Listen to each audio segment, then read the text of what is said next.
guys, welcome back to my channel. Today's video is going to be a little bit more about my experience as a graphic designer. In my last video, I mentioned that I will be making more videos about just my experience, where I've been, what I've been doing. So I thought this video I could talk about things that I wish I knew before I started, but also give you guys tips if you're interested in becoming a graphic designer or a similar career where you have to like create content for people. Some things that you should be aware of before you get into it, because just like any other job, there are pros and there are cons, and you should be aware of all of them. So I do have my notebook here with me, and if I look down, it's because I'm just reading some of my notes. The first thing, like the major thing that I want to talk about and I really want to stress for you guys, is that when you're a graphic designer or any other type of creative job, you will be working all of the time. So it depends if you go the more traditional route where you are employed at a company as an in-house designer, or if you do what I do, you freelance and or become an independent contractor. In any case, there's going to be a lot of work, but I can only of course speak from my personal experience as a freelancer and an independent contractor. So, if you are someone who wants to be a designer because you love to create things and you want to be able to help people bring their ideas to life, you may not work all the time if you get like your typical 9 to 5 job, or you only take on specific clients where you know roughly what the project scope and deadline will be. So if you're working on a project for 3 months, you can better appropriate your time to work on that project. If you are working with a company and you are freelancing your time to them as an independent contractor or in-house, you're more likely going to have a set schedule of, for me, it's 9 to 5, Monday to Friday, like your traditional job. Only difference is that I am not a employee, I'm an independent contractor. But if you're someone like me who is also wants to be a designer to help people bring their visions to life and create things and contribute to society in that way, but you also have your own creative passions and you want to bring your own ideas to life and and create things to contribute to society, you are going to find yourself in a position where you are working from the moment you get up to the moment you get to sleep. Of course, it may not be for everyone, but that is the situation that I personally have found myself in. Like I said, working 9 to 5, Monday to Friday, means that I have a limited amount of time left to work on my own creative passions and dreams. I have a lot of like side projects that I've been working on. I put it on pause last year, but I was working on a website for Animal Crossing New Horizons. It was supposed to be a website to help players find dream addresses to explore and to, share your own so everyone can see your islands, because it's a little hard to find new islands because people just like post it on social media, or you would see YouTube videos of people going on dream tours, but there's no like centralized place to find dream addresses. So as a part of the community, as a player of the game, someone who likes to look at other people's islands, I thought, hey, like, why don't I use my abilities to create a website where people can do just that, to share and explore people's dream addresses. So I started developing that website and I got it live, and we had a couple, I say a couple, but we had like 30 different islands on the website at one point. And it got to the point that I had to like redevelop the website on a different platform that was more capable of handling the needs of the website. But I had to put that project on pause because it was conflicting with my daily work schedule. Not having the time to really work on the website after I've just worked for 8 hours, 9 hours, sometimes 12 hours doing, design work for clients. There's not a lot of time to work on your own personal projects. So as of right now, that website and that social media account is inactive, and I would love to bring it back because I think it was like a really cool thing and people actually like use the website. But I can't like be a full-time designer and then be a full-time designer again, but for myself. So if you go into design work, depending on what your situation ends up being, again, it's different for everyone. But if you, like, generally speaking, if you go into design work, you're going to be working a lot. Like, you might find yourself not having much of a work-life balance because you're going to be managing clients as well as your own personal goals and projects. So that is like the biggest thing that I would advise everyone to consider before becoming a graphic designer. The second thing that I want to talk about is the fact that not every project is going to be like super cool and inspirational and fulfilling. Like, yes, you have an opportunity to work on some really cool projects and to meet some really cool people, and you'll be designing things that will be seen by like thousands or maybe even millions of people.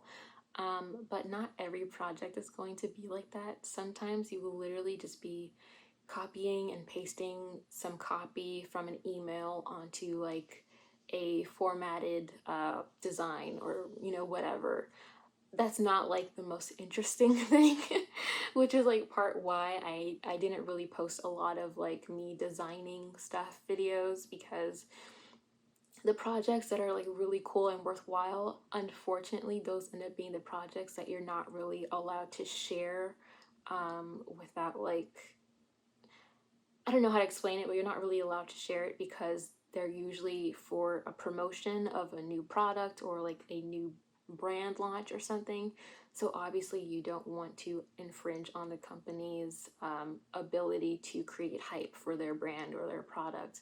And you could of course share it after the fact, but like, it's a lot cooler to give the behind the scenes, but if you can't do that, then you can't do that. So yeah, for the most part, your day-to-day tasks aren't going to be that interesting. They're not going to be like life-changing in any way. Like, yes, they still contribute to like, the company's mission and what they're striving to do. But more often than not, you're going to be doing normal work for normal people. So if you're trying to get into design because you want to be like the next groundbreaking designer who designs like these really awesome projects, just know that's not going to be the bulk of your job. You're most likely just going to be doing normal work, just assisting people to design things that they either don't have the time to do or they're not as technically skilled to do themselves, but they probably would if they were able to. So the third point is also a pretty big one. Actually, all of the points that I'm going to talk about are pretty big, but the third one on my list is that you are more likely to burn out when you have a creative job or specifically graphic design. Again, this really plays into point number one.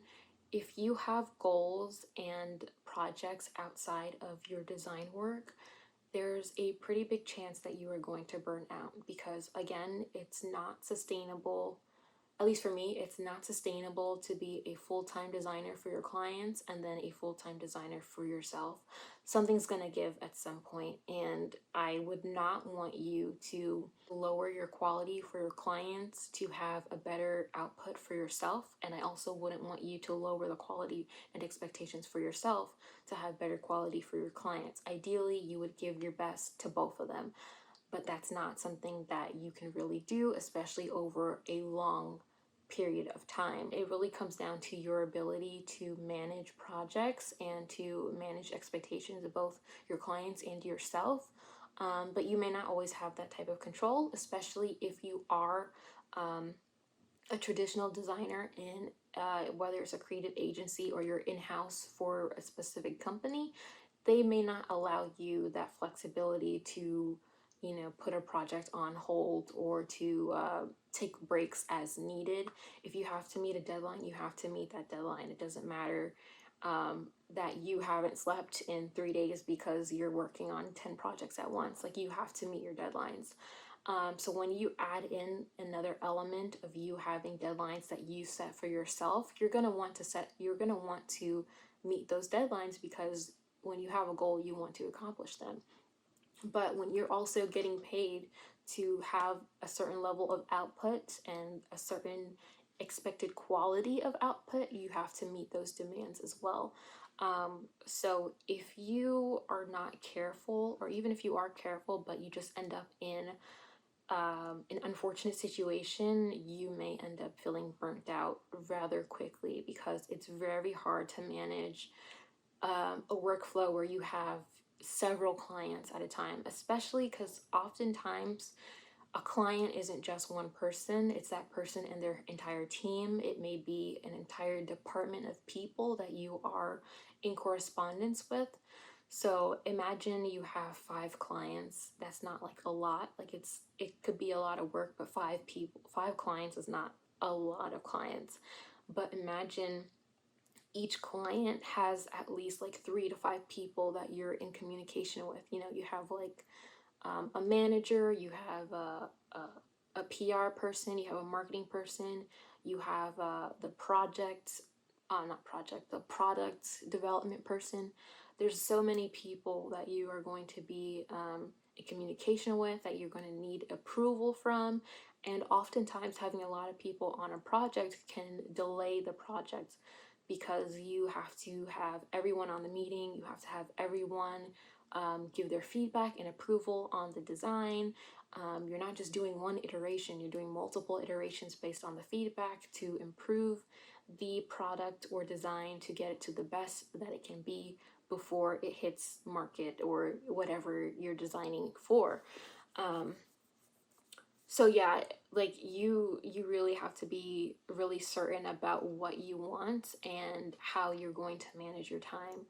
I can't really recommend going into a traditional role versus freelance, because again, I only have experience as a freelance slash independent contractor, so I can't really compare the two in that way. But I would think, based on, you know, a 9 to 5 job being 9 to 5, you may have more freedom, but not more freedom, but you may have more structure, because you know you're at the office from this time to this time, and then you go home, so maybe you can regulate and relax. But again, that's essentially what I'm doing now. The only difference being I work from home, so I don't really have that opportunity to have like a distinctive work culture versus being at home. But again, it's different for everyone. Your situation may be different. Also depends on where you live. Me being in a metropolitan area close to New York City, we just have a lot more clients because there's a lot more work out here, especially based out of the city. There's people who are launching new brands and new products every day, so there's almost always something coming in. It has slowed down a considerable amount due to the pandemic and, you know, just things being slower than usual. Um, but in most instances, depending on where you live, that may factor into how much work you get and the type of work you get. So that's obviously something that you want to consider. The fourth thing, so a lot of my tips play into each other, like they're very connected. This fourth thing is that it may not be sustainable, which is essentially the same as you might get burnt out. But more specifically, when I say it may not be sustainable, I'm speaking more to the fact that it's not really a stable or like a guaranteed job. Like, I know any job can, you know, fire you at any moment or whatever, but more specifically, like I just said, your work depends on many external factors that you have no control over. So, the pandemic being one of the best examples, you know, a lot of work has slowed down because people aren't in the position financially or in terms of supply to start new businesses as they were in previous years, or maybe they are, but they're being a lot slower with their planning to make sure that they can account for external factors and situations that previously they didn't have to think about. So with a more traditional job, maybe in an office or you know, other traditional jobs, you have a bit more security. Of course, security, some people say that it's an illusion, like no job is really secure, but for the sake of what we're talking about, in more traditional jobs, you have more security in the sense that not only are you getting benefits, like for me personally as an independent contractor, like I'm not an employee, so I don't get employee benefits. But when you have a traditional job with benefits, you have set hours, you have, you know, vacation, benefits. Basically, you have a job that can provide these things for you, so that in times of uncertainty and struggle, at least you have some systems in place that you can fall back on, at least temporarily. But when you're a designer, you are on your own, especially if you're a freelancer or independent contractor. Everything is up to you. If your client decides that they can't afford to work with you anymore, or there's a falling out, God forbid, and you have to fire a client or they fire you, you need to be able to make up for that missing income. And when you're a designer, there may not always be another job lined up. You might just have to go without a paycheck for a month. Like, it's that like volatile sometimes. For me specifically, like, I work from home, so I don't really have a whole lot of expenses in terms of commuting to work, paying for lunch, that sort of thing. So I do have some leeway where I'm literally like saving pretty much my entire paycheck, aside from my monthly expenses, paying for the things I need to live. But I'm not like going out and spending money on gas to drive to work and to buy lunch and to eat out with coworkers. Like, I have it pretty good. Like, I'm privileged to be able to work from home and have that opportunity. But again, if one of my clients decides that they can't work with us anymore, then I'm not going to have a paycheck for the rest of the year, unless something else comes to replace that. Or if I'm able to rely on my savings from previous paychecks to support me until something else comes in. And that leads me into my final point, which is taxes. Taxes is a huge part of not just design, but any type of job where you are your own boss, you are self-employed. Taxes is like a huge thing, and it's super complicated. Even now, having been working for 2.5 years, it's still so confusing and complicated. But the very basic thing that you need to understand is that you should be putting away at least 10% of each check, from clients, or if you are getting a regular paycheck, your invoices, at least 10% should be put to the side for taxes. You have to file taxes quarterly, so once every 3 months. You could look online for the dates. It's usually the same date every year, the 15th or 16th of the respective month that the quarter would end on. For the last 2 years, the dates have changed around a little bit considering COVID. They have been giving people extensions and some leeway to file their taxes, and giving benefits and opportunities for you to not pay as much. I don't want to say that because that may not be accurate, but giving people more opportunities regarding taxes. Again, you would have to look into that, look it up. Don't like take me like verbatim, because I can only speak from my experience. And yeah, just taxes is a huge thing. Make sure that you pay your taxes on time. It's better to overpay than to underpay, because if you underestimate how much you are going to make and you end up making far more, you're going to have to owe a lot more, because not only are you paying the amount that you should have paid, but you're also most likely going to pay a penalty fee for underestimating your income. Also, you want to be sure that you appropriately disclose your expenses, your business expenses. That can help you out a lot. For me specifically, I work from home, so I have an estimate on my office workspace. I do work from my bedroom, but they do, depending on where you file your taxes, if you do it yourself or if you use a professional, which I would highly recommend, use a tax professional. They will ask you like questions about your workspace, how much area of your office or your home is dedicated to working. What else do they ask? How much of your Wi-Fi and phone that you use for work explicitly, how much do you use to commute for work, stuff like that. So it's always important to track those things. I know it's like really tedious and it's something that you would never think about with a traditional job, but specifically if you are a freelancer and you are getting 1099 instead of a W-2, these are things that you should definitely take seriously, because it could help you out to save some money, to get those deductions. You could opt for the standard deduction. It depends on a few factors, I think. Actually, I don't even want to give a number because I'm sure it depends. It might depend by state. I honestly don't know.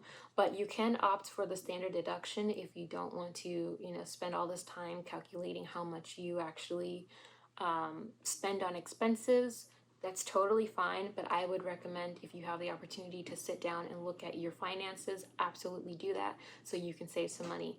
But regardless, I would recommend that just in general, you should be on top of your finances. Maybe I can make a separate video on that, but I don't really want to be a finance channel, so I don't know.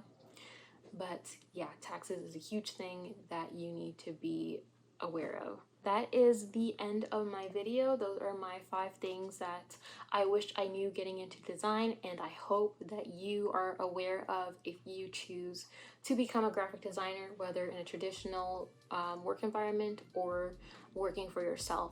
If you guys have any questions about other things related to design or just being self-employed, definitely let me know in the comments. I would love to make follow-up videos to address your questions and concerns. Of course, I am not like a professional in terms of like giving career advice, but I will do so to the best of my abilities. If you ask but I will do so to the best of my abilities if you guys ask for it. So just let me know in the comments what kinds of questions you have, and I hope I can be a help to you guys. I'll see you guys in the next video. Thank you so much for watching to the end of the video. If you enjoyed this video, please like and consider subscribing because I do want to make more videos. I'll see you guys later. Bye!